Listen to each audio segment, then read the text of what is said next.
4,000 kababaihan at kalalakihan nakiisa sa pagdiriwang ng National Women's Month. Ang ulat mula kay Clarice Billones ng PIA Davao Region.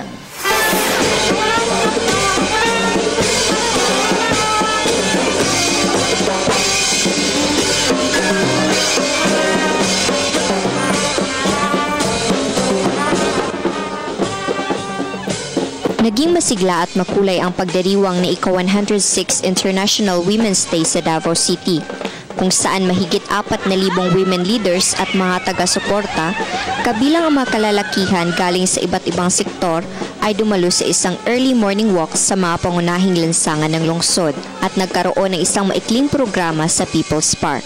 Sa selebrasyon ng Women's Month itong taon, nilalayong itaguyod at palakasin ang advokasya na himukin ang partisipasyon ng mga kababaihan sa larangan ng politika.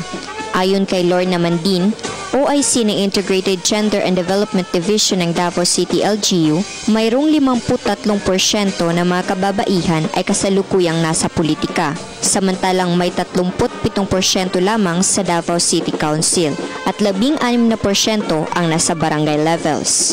Itong tinatawag nating Women's March for Justice and Peace, tinaon din natin na instead of having it on Sunday, March 8, tinaon natin na March 6 dahil nilaunch na po sa Davao itong all-out peace campaign ngayong araw na ito po. So, kasama po nakilahok ang lahat ng kababaihan sa usaping kapayapaan. Para sa Telebisyon ng Bayan, Clarice Billones, Philippine Information Agency, Davao Region, nag-uulat.